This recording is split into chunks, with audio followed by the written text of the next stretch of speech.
IHS, advancing decisions that advance the world. I'm talking a little bit about the Russia's Eastern gas program. And I guess I would say that the one reason that we've seen the Russia focus on the Eastern gas program and targeting a little bit with the Asia-Pacific market is the idea that Gazprom in particular needs to look to diversify from its reliance on Europe as a market.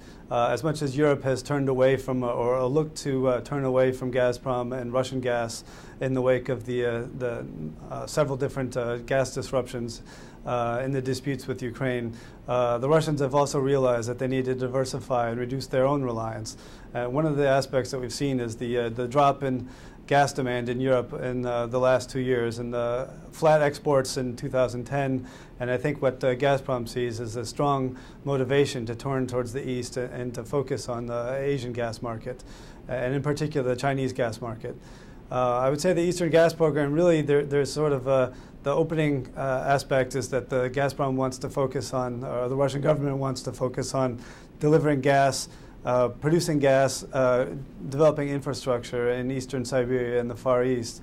And what the real payoff for Gazprom, the real reason for this investment is the future exports to China, to the wider Asian market, but China in particular. We see that Chinese demand for gas is anticipated to double in the next 10 years, and that, I think, is a strong motivation from a Gazprom standpoint. Now, the Eastern gas program, I would say, really has three parts. There's the Kamchatka Peninsula part, which is really targeted on local demand, but with the future potential of developing gas for export, most likely to South Korea.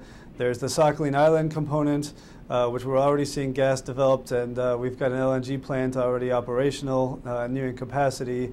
And depending on the outcome or the future change in the Japanese energy mix, we may see in the aftermath of the Fukushima disaster that we may see additional LNG capacity brought onto the Prigorodnoye terminal.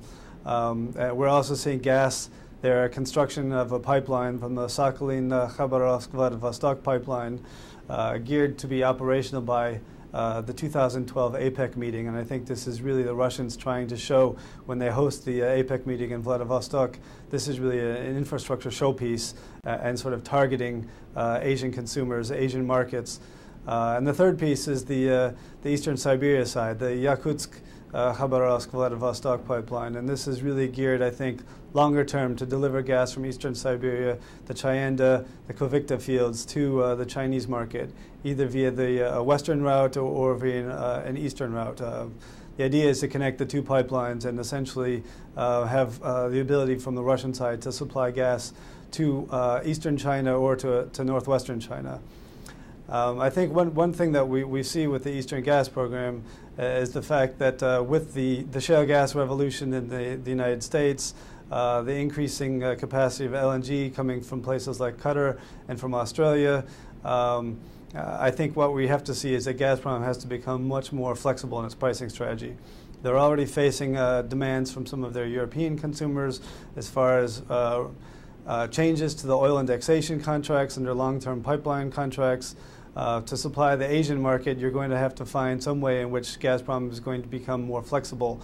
I think what we're going to see is more flexible strategy from its oil indexation contracts and supplies to the Asian markets in the future. IHS, advancing decisions that advance the world.